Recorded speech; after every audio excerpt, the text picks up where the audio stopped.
Hi hello and नमस्कार दोस्तों, मेरा नाम दीपक गोदारा है। मैंने 2024 का भी इंटरव्यू दिया है और पीवाई की सीरीज को स्टार्ट किया है, जिसमें जिन बच्चों को 2025 का प्रीलिम्स निकालना है वो मेरे साथ जुड़े रहें। मैं आपको 100% गारंटी देता हूं कि आपका सिलेक्शन निश्चित रूप से हो जाएगा, अगर जो मैं आपको बता रहा हूं कि आप 2-3 महीने में वो फॉलो करते हैं तो। आज हम स्टार्ट करने वाले हैं पॉलिटी पीवाई की सीरीज 2024 का एग्जाम। ठीक है दोस्तों, बिना समय खराब किए हम स्टार्ट करते हैं। अब देखते हैं पॉलिटी के क्वेश्चन को। Article 368 of the constitution of India में amend many provisions of the constitution by way of. अब देखो, आपको अमेंडमेंट्स बहुत जरूर इंपॉर्टेंट है, शेड्यूल्स और पार्ट। इस बार उसने पार्ट भी पूछ लिया, तो आपको इनके क्या बारे में क्या है कि थोड़ा थोड़ा होना पड़ेगा। मेन जो चैप्टर्स हैं उनके अलावा आपको ये थोड़ा सा इन पे फोकस करना पड़ेगा। अब देखिए, एडिशन कुछ ऐड कर सकते हैं, बिल्कुल कर सकते हैं। वेरिएशन चेंज कर सकते हैं, बिल्कुल कर सकते हैं। रिपील, यस, रिपील भी कर सकते हैं। 99th को रिपील किया गया था सुप्रीम कोर्ट ने। आप तो इन चीजों का जब आप ध्यान रखेंगे तो ये सारी चीजें कर सकते हैं आप। बेर एक्ट अगर आपने एक बार रीडिंग दे रखी है, दिन का आधा घंटा या पौना घंटा उसको रीडिंग दीजिए।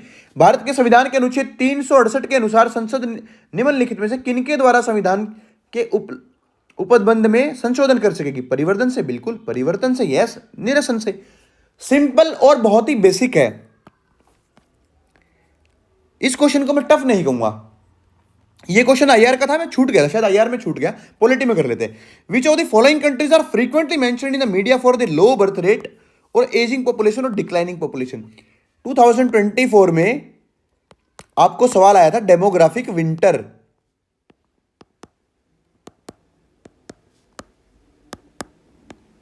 अगर आपने ध्यान दिया हो तो वो यहीं से सवाल था, डेमोग्राफिक विंटर। तो कहीं ना कहीं मेंस, प्रीलिम्स, हर चीज आपस में इंटरलिंक्ड है। अब देखते हैं नाइजीरिया। देखो, Italy, Japan, Nigeria, south Korea, south Africa. Nigeria को देखते ही काट दो। कहते हैं कि नाइजीरिया की पॉपुलेशन बहुत बढ़ने वाली है, बहुत स्पीड से बढ़ रही है, तो नाइजीरिया कटते ही देखो 2 ऑप्शन बच गए अपने पास।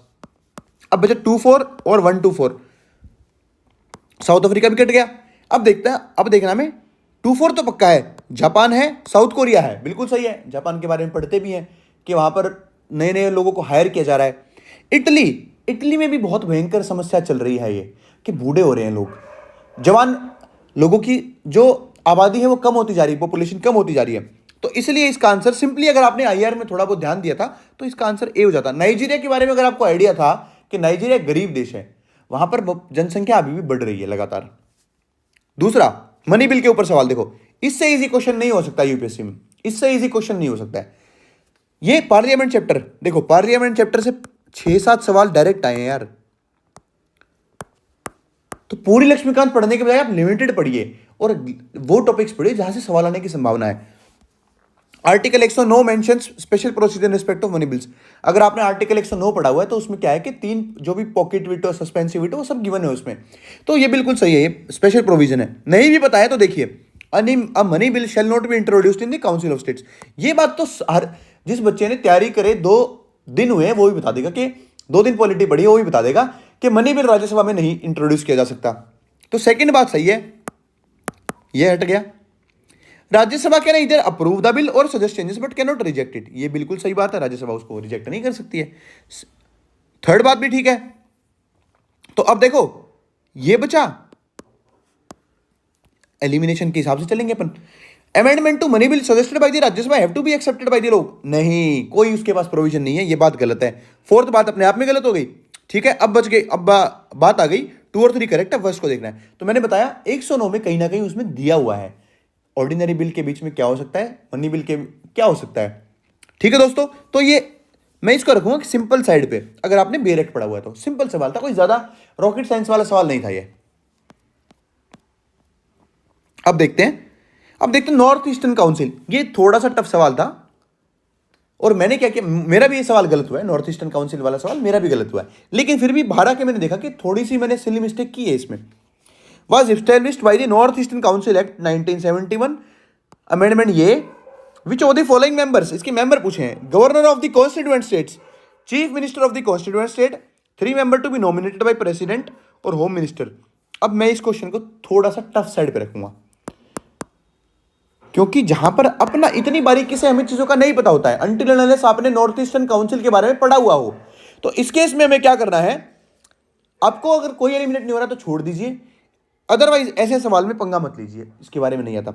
मैंने क्या किया, मैंने इसमें से 3 मेंबर नॉमिनेटेड काट दिया था जो कि सही थे, 3 काट के मैंने इसमें 2 और 4 लगा दिया था, जो कि मेरा खुद का सवाल गलत हुआ था। तो मैं कहूंगा ऐसे क्वेश्चन जिसमें आपको एलिमिनेशन नहीं आती है उन सवालों को आप मत करिए। अब आपको मैं सोल्यूशन लाके इसका दे दूं और मैं आपको आपके flooding of information in your mind कर दूं तो वो सही नहीं है। वहां पर अपने पास लिमिटेड नॉलेज हो सकती है, हर चीज का ज्ञान अपने को नहीं हो सकता है। हमें थोड़ा सा कॉमन सेंस और लॉजिकल तरीके से देखना होगा चीजों को, ठीक है। मैं रियल टर्म्स में बताऊंगा कि रियल टाइम में एग्जाम में कैसे फील करोगे आप, वो आपको बहुत ज्यादा हेल्प करेगा, ट्रस्ट मी, ना कि पढ़ने ज्यादा पढ़ने से।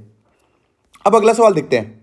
How many delimitation commission have been constituted by the government of India till 2023? Delimitation बहुत ज्यादा कमीशन, बहुत ज्यादा न्यूज में है अगर आप फेडरलिज्म पढ़ते हैं तो।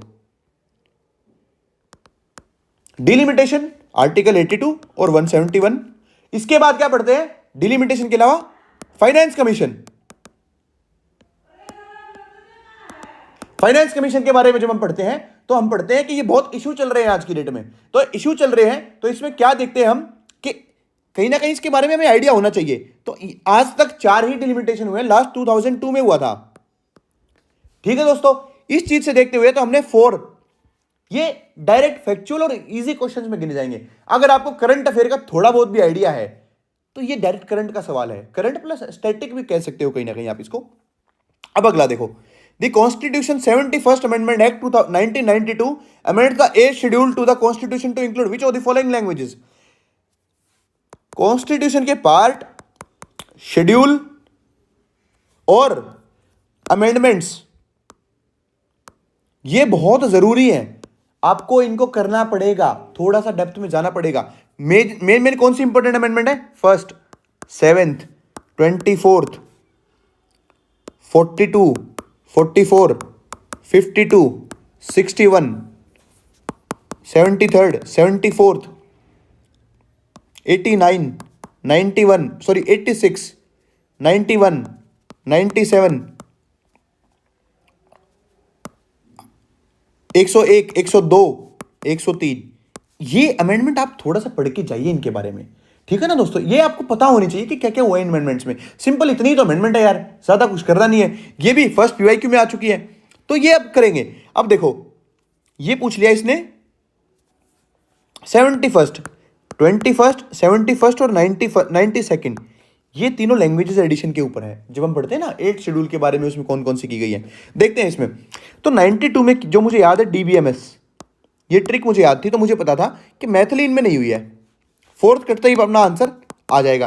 तो आपको क्या है कि थोड़ा सा जैसे इस बार 92 दिया है तो आप 21 और 71 को पढ़ लेंगे और मेजर अमेंडमेंट्स को भी एक बार नजर मार लेंगे मोटी मोटी, ठीक है दोस्तों। अगला question PYQ repeat direct history plus polity. अब देखो, भारतीय जनसंघ, सोशलिस्ट पार्टी, नरेंद्र देव। मॉडर्न इंडिया में जब हम पढ़ते हैं स्पेक्ट्रम में, सोशलिस्ट पार्टी आचार्य नरेंद्र देव डेफिनेटली पढ़ते हैं वहां पर, ठीक है दोस्तों। राम मनोहर लोहिया और आचार्य नरेंद्र देव। अब देखो ये क्या क्या इसने यूजुअली जहां पर 4 ऑप्शन करते हैं उसमें 2 की इंटरचेंज करता है। तुक्का मत मारना, बट अगर मारो तो ये दिमाग में जरूर रखना कि ऐसा इंटरचेंज यूपीएससी करता है। ये हमने जो ज्योग्राफी में देखा था, जो उसने माउंटेन्स को आपस में इंटरचेंज किया था, वहां भी अब देख के आए थे, ठीक है दोस्तों। कांग्रेस फॉर डेमोक्रेसी जगजीवन राम, बिल्कुल ठीक है। भारतीय जनसंघ श्यामा प्रसाद मुखर्जी, ये भी ठीक है, ठीक है दोस्तों।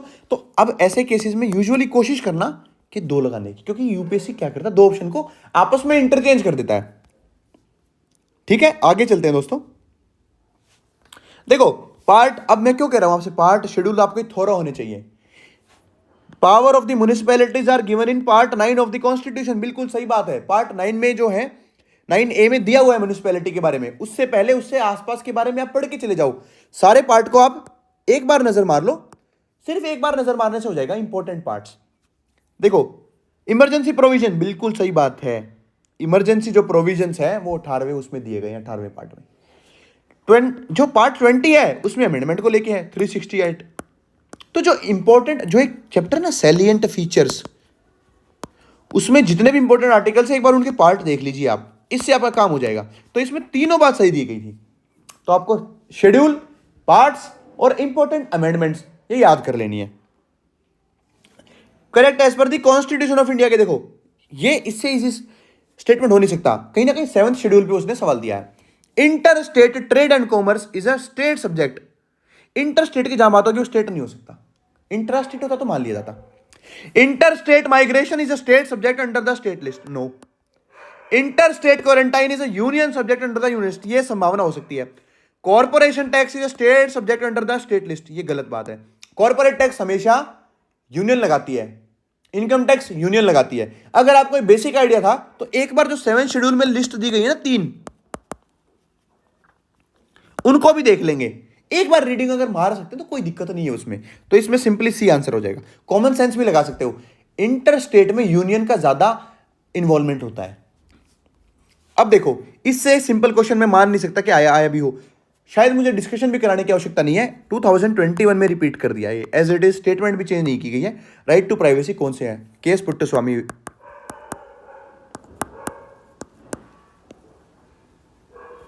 KS Puttaswamy, simple. अब आगे चलते हैं। What are the duties of chief of defence staff as head of the department of military affair? Permanent chairman of chief of staff committee. मुझे इन दोनों के बारे में नहीं पता था, लेकिन फिर भी ये क्वेश्चन कैसे हो गया आप देखते हैं। Exercise military command over the 3 chief. अब ये ही तो बात थी इसमें पढ़ने लायक कि अगर उसको कमांड दे दिया गया तो चीफ ऑफ डिफेंस स्टाफ क्या करेगा? तीनों सर्विसेज को बोलेगा कि अटैक कर देते हैं किसी पे। अब ऐसा नहीं है, ये सिर्फ इनको क्या है कि फैसिलिटेट, आपस में कोऑर्डिनेशन करने के लिए बनाया गया है। Principal military adviser to defence military of tri service matters, ठीक है, ये बिल्कुल सही बात है। अब देखते हैं सेकंड स्टेटमेंट अगर आपकी समझ में आ गई गलत है तो सीधा आंसर आ जाएगा। इन क्वेश्चंस की बात यही है कि अगर आपको पता लग गया कि एक स्टेटमेंट गलत है तो आपका डायरेक्ट आंसर आ जाएगा, direct answer you will get it. अब आगे देखते हैं। Operation undertaken by the army towards the upliftment of local pollute, ये करंट का सवाल है, वैसे तो करंट का भी नहीं, ये कहीं ना कहीं इंटरनल सिक्योरिटी में पढ़ते हैं ना हम, सरकार के द्वारा क्या क्या कदम उठाए गए हैं इंडियन आर्मी के द्वारा, जो इंटरनल सिक्योरिटी पढ़ते हैं, विनिंग हार्ट्स एंड माइंड्स, तो मेंस प्लस प्रीलिम्स। अब ये देखना अपने को। अब देखते हैं ऑपरेशन संकल्प, ये रेड सी में था। मैत्री, ये भी नहीं था। मदद, ये कहीं ना कहीं टर्की या इनमें भेजा गया था। तो ये अगर आपको आइडिया है तो सिंपल पता लगा। सद्भावना जो है ये कहीं ना कहीं इंटरनल ऑपरेशन था या एक्सटर्नल ऑपरेशन ही था, बाकी तीनों एक्सटर्नल ऑपरेशन है। तो हम ऑपरेशंस को भी पढ़ लेंगे एक बार। ऑपरेशंस और एक्सरसाइजेस, ये आपको क्या करना है, इंडिया ईयरबुक ले लेनी है और उसके मात्र 5 से 6 चैप्टर पढ़ने, ज्यादा नहीं पढ़ने, बहुत मोटी है उसको देख के डरना नहीं है, 5 से 6 चैप्टर्स पढ़ने आपको सिर्फ, ठीक है दोस्तों। 80 क्वेश्चन पे आते हैं। Which of the following statement about the ethics committee in the Lok Sabha is correct? Initially it was an ad hoc committee, नहीं पता था मुझे। देखते हैं आगे। Only a member of the Lok Sabha can make a complaint relating to unethical conduct of member of Lok Sabha, नहीं। जहां पर ओनली आ जाए सिर्फ यही कर सकते हैं, 99.9% चांस है वो स्टेटमेंट गलत होगी। 99.9% ओनली जहां पर आ जाए वो स्टेटमेंट गलत होने की चांस है। मैंने काटा इस स्टेटमेंट को, सीधा आंसर निकल गया। This committee can not take up any matter which is sub judice, जो कोर्ट में पड़ा हुआ है उस मैटर को नहीं ले सकती है। सबजुडिस का मुझे समझ में नहीं आया था। यह समिति किसी ऐसे मामले पर विचार नहीं कर सकती जो न्याय अधीन है, जो न्याय में पड़ा हुआ है, मान लो जुडिशरी के पास रखा हुआ है वो, तो उसको नहीं ले सकती है। बिल्कुल सही बात है, उस पर जुडिशरी डिसाइड करेगी। तो लेकिन अगर आपको एक्सट्रीम एक बार क्वेश्चन की लैंग्वेज पकड़ने में आ गई तो आप इजीली क्वेश्चन को कर लोगे। अब देखते हैं दोस्तों, ये नारी शक्ति वंदन अधिनियम, शायद इस स्कीम में लगा लो, कॉन्स्टिट्यूशनल अमेंडमेंट में लगा लो। अब देखो ये क्या है, अब आपने पढ़ा हो तो आर्टिकल 330, 332 ए ये इंसर्ट किए गए थे। मैं क्यों कहता हूं बार बार कि आप अमेंडमेंट को पढ़िए, पार्ट को पढ़िए, शेड्यूल को पढ़िए, ये फैक्चुअल नॉलेज आपके मेंस में भी काम आएगी और आपको प्रीलिम्स में डायरेक्ट सवाल मिलेंगे। अब देखते हैं। Provision will come into effect from the 18th Lok Sabha, ये बस यहां पर पकड़ना था आपको कि अभी उसमें फिगर आउट नहीं किया कि कितने दिन में आएंगे। This will be force by 15 साल after the becoming an act, ये बात सही थी। 18वीं लोकसभा में नहीं आएंगे लेकिन 15 साल के अंदर आपको लाना पड़ेगा। There are provisions for the reservation of seats in schedule caste women within the quota reserve for the schedule caste, बिल्कुल सही बात है, ये उनके अंदर ही अलग से कोटा दिया गया है, ठीक है दोस्तों। तो पहली बात इसमें गलत है, बस अभी इसमें डिसाइड नहीं किया गया था कब आएगा, सिंपली यहां से हो जाएगा सी ऑप्शन। तो आपको एक ब्रॉड अंडरस्टैंडिंग पढ़नी है, कॉन्स्टिट्यूशनल अमेंडमेंट, शेड्यूल, पार्ट तो आपको थोड़ा होना चाहिए। आज ही सारे चैप्टर लक्ष्मीकांत छोड़ के आप पहले इन चीजों को थोरो कर लीजिए, बार बार इनको पढ़िए ताकि दिमाग सबकॉन्शियस माइंड में सेटल हो जाए। ठीक है दोस्तों, अब आगे चलते हैं। रिट प्रोहिबिशन, भाई रिट को मत छोड़ना यार। हर साल 2022 में भी आई है, 21 में भी आई है और 24 में भी आ गई, और मैं गारंटी देता हूं कि कहीं ना कहीं चांस है इसका 2025 में भी आने का, 50% चांस है। तो आप इसको करके जाओ। गवर्नमेंट ऑफिसर, अब देख लीजिए इसने prohibition him from taking, government officer की बात कर रहा है। अब ये किसी ने पढ़ा हो तो सिंपली होती है, जो रिट ऑफ प्रोहिबिशन एंड सर्टियोरी होती है ना, ये दोनों सिर्फ जुडिशरी के लिए होती है। अब देखते हैं, लेजिस्लेटिव नहीं, ये भी नहीं। Lower court prohibiting continuation of proceeding in case, ये बिल्कुल सही है। Government in it from following an unconstitutional policy, ऐसा नहीं होता है, ऐसा नहीं होता है। हो सकता है लेकिन इसके तहत नहीं। तो सिंपली इसका आंसर सी, रिट को मत छोड़ो। 4 अबंधों पढ़े जो amendments, schedules, parts, writs, first और सेकंड चैप्टर, वहां से भी 2-3 सवाल आते हैं। लक्ष्मीकांत का पहला और दूसरा चैप्टर, वहां से एक्ट में से सवाल आता है, गारंटीड आता है, हर साल आता है, मत छोड़िए उसको। इस बार आया था ना, अभी देखेंगे हम आएगा। It is the governor of state who recognize and declares any community that state in scheduled tribe. You polity में क्या करता है, वो बॉडी पर खेलता है, पॉलिटी में बॉडी पर खेलता है। A community declared as scheduled tribe in a state need not be in so another state, ये बिल्कुल सही बात है। किसी भी कम्युनिटी को उठा के देख लीजिए आप, जैसे मीणा समुदाय है, एक मीणा समुदाय आपने देखा होगा, राजस्थान में वो एसटी में आते हैं, मध्य प्रदेश में वो ओबीसी में आते हैं, और शायद यूपी में वो जनरल में आते हैं। तो ये संभावना नहीं है, ये बात सही है। और ये गवर्नर नहीं, इसको प्रेसिडेंट करता है। ठीक है दोस्तों, तो आपको इस तरीके से समझना है। तो बी ओनली, ये तो अपने को पता ही है 5th शेड्यूल और 6th शेड्यूल के बारे में कि प्रेसिडेंट उसको एडिशन करता है। अब देखते हैं बजट के बारे में। ये फिर पार्लियामेंट जो चैप्टर है उसमें से, parliament chapter, first second chapter, fundamental rights, DPSP, ये सवाल नहीं छोड़ने। ये चैप्टर आपको 5 से 6 चैप्टर आपको कम से कम 10 सवाल दे जाएंगे। और इसके अलावा पार्ट, अमेंडमेंट और शेड्यूल कर लोगे तो आपको पॉलिटी में नंबर कटने के चांस बहुत कम हो जाएंगे, बहुत कम हो जाएंगे। आप इजीली पॉलिटी में 90% क्वेश्चन सही करके आओगे। यूनियन फाइनेंस मिनिस्टर, मैंने क्या कहा, बॉडी पे खेलता है। On behalf of the prime minister, आपने पढ़ा होगा प्रेसिडेंट होना चाहिए। बेयर एक्ट की एक बार रीडिंग अगर आपने दी है तो उसमें सिंपली लिखा होता है, और प्राइम मिनिस्टर तो वैसे भी डिफेक्टो है, जो मेन है ना, संविधानिक रूप से प्रेसिडेंट आएगा बिफोर बोथ द हाउस। ये यहां पर ये गलत हो गई। At union level no demand for grant can be made except on the recommendation of president of parliament, बिल्कुल सही बात है। ये पार्लियामेंट चैप्टर को 2 रीडिंग दे दो यार, 3 रीडिंग दे दो। बाकी चैप्टर्स पढ़ने के बजाय अब इन चैप्टर्स पे फोकस करिए ताकि आप इजीली स्कोर को मैक्सिमाइज कर सकें। ठीक है दोस्तों, तो बी इसका आंसर हो जाएगा। अब बचे 87, नहीं ये पॉलिटिका नहीं है, 93 पे चलते हैं। अब देखो स्पीकर, फिर again parliament parliament parliament, fundamental right fundamental right fundamental right, DPSP DPSP और पहले 2 चैप्टर अगर आपको अच्छे से याद हैं, और इसके साथ साथ अमेंडमेंट, पार्ट और शेड्यूल, आपके 90% क्वेश्चन पॉलिटी में सही हो जाएंगे। इधर उधर भागने की जरूरत नहीं, ना पीटी पढ़ने की आवश्यकता है, बस आप इन पे ध्यान से करिए, इजीली आप क्वेश्चंस को कर लोगे। कहीं ना कहीं जो डिलिमिटेशन का सवाल है वो भी पार्लियामेंट चैप्टर से ही है। ठीक है दोस्तों, ये ध्यान रखना अपने को कि पार्लियामेंट, फंडामेंटल राइट, डीपीएसपी, पहला दूसरा चैप्टर, पार्ट, शेड्यूल और अमेंडमेंट, आपको रट लेनी है ये।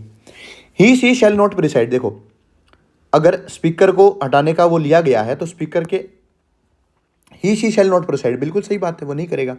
Shawl not have right to speak, बोल तो सकता ही है भाई, बोलने से आप किसी को चुप थोड़ी कर दोगे अपने खिलाफ। तो ये बात गलत है, सेकंड स्टेटमेंट गलत है, आंसर आ चुका है। सिंपली थर्ड स्टेटमेंट पढ़ने की आवश्यकता भी नहीं है। फिर भी he she shall not be entitled to vote on the resolution in the first instance. अब देखो, हाँ, shall not have the right to speak, तो सेकंड बात गलत होगी, तो सिंपली ये आंसर आ जाएगा। Shall not be entitled to vote, vote तो डाल सकता है ना यार स्पीकर। अब भाई उसके खिलाफ हटाया जा रहा है तो मेंबर तो है ही ना लोकसभा का कहीं ना कहीं। तो पार्लियामेंट चैप्टर में आप ये पढ़ सकते हैं, parliament chapter, fundamental right plus DPSP, first and second chapter, और सैलिएंट फीचर्स, ये तो चैप्टर हो गए, और अमेंडमेंट, पार्ट और शेड्यूल, इनको छोड़ना नहीं है। फ्री के नंबर है पॉलिटी में, फ्री के। अब देखो, bill pending in the Lok Sabha lapses on it dissolution, चाहे लोकसभा में कोई पेंडिंग है या ओरिजिन हुआ है, वो दोनों लैप्स होते हैं। पार्लियामेंट का ही, फिर से पार्लियामेंट का सवाल है, कहीं नहीं है गया है बाहर से, पार्लियामेंट का ही सवाल है। लैप्सेस, बिल्कुल सही बात है। अब bill passed by Lok Sabha and pending in the Rajya Sabha lapses on the dissolution of, नहीं, ये नहीं होगा, सेकंड काट दो। अब bill in regard to which president of India notified intention to summon joint sitting lapses on the dissolution, ये भी नहीं होता है। पार्लियामेंट पार्लियामेंट पार्लियामेंट में क्यों आपको इतना एम्फेसिस कर रहा हूं, पढ़ लीजिए। अगर आपको यूपीएससी में पॉलिटी में 90% एक्यूरेसी लेके आनी है, और पॉलिटी के बिना पास हो नहीं सकते हो, नहीं पास हो सकते हो दोस्तों, तो पॉलिटी को ढंग से पढ़ो। और मैंने आपको बता दिए चैप्टर्स जोन कौन से हैं, इनको आप ढंग से कर लो, मेरे से लिखवा के ले लो यार, 90% से प्लस ज्यादा आएंगे। अगला देखो, प्रोरोगेशन, फिर पार्लियामेंट। आप जब देख रहे हो एक सीक्वेंस, आप नहीं छोड़ सकते हो, पार्लियामेंट और स्टेट लेजिस्लेचर को नहीं छोड़ सकते हो। और ये तो पार्लियामेंट से, पार्लियामेंट अगर अच्छे से पढ़ लोगे तो स्टेट लेजिस्लेचर तो आधे घंटे में कर लोगे। Prorogation of a house by the president of India does not require the advice of the council of minister. Prorogation of a house is generally done after the adjourned sine die, but there is no bar to president of India in which session, ये बात सही है। Dissolution of the Lok Sabha is done by the president of India who exceptional circumstance does so on the advice of council of minister, बिल्कुल सही बात है। और ये देखो, डज नॉट रिक्वायर्ड, ये बात गलत है, पहली काट दो, और दो, और ये सही है। ये आपको क्वेश्चन की लैंग्वेज पकड़ में कि काउंसिल ऑफ मिनिस्टर की आवश्यकता ही नहीं है, प्रेसिडेंट जो करता है वो on aid and advice of council of minister ही करता है। ये बात आपको दिमाग में डाल लेनी है दोस्तों, सिंपल और बेसिक है। अब देखो, प्रोरोगेशन और डिसोल्यूशन में काउंसिल ऑफ मिनिस्टर की यूज की जाती है, ये सिंपल सवाल है, ठीक है। पॉलिटी खत्म हो चुकी है। ऐसे ही आप, मैं बता रहा हूं, पीवाईक्यू से जुड़े रहने के लिए 2015 से लेकर 24 तक के करेंगे, निचोड़ निकाल देंगे यूपीएससी प्रीलिम्स का। आप मेरे साथ जुड़े रहें, मैं गारंटी लेता हूं कि आपको मैं पास करा के आप, लेकिन मैं जो कह रहा हूं आपको करना है, first second chapter salient feature of constitution, parliament, fundamental right, DPSP, ये 7-8 चैप्टर आप थोड़ा हो जाओ, और अमेंडमेंट, पार्ट और शेड्यूल्स, ठीक है दोस्तों, इनको ढंग से करना है, और मैं आपको गारंटी लेता हूं कि 90% मैं आपको पास करा दूंगा। ठीक है दोस्तों, thanks for watching, please like, share and subscribe to my YouTube channel, और ऐसे ही वीडियोस के लिए जुड़ने के लिए मैं आपको आगे भी पीवाईक्यू सीरीज लेते आके रहूंगा। थैंक यू दोस्तों, जय हिंद।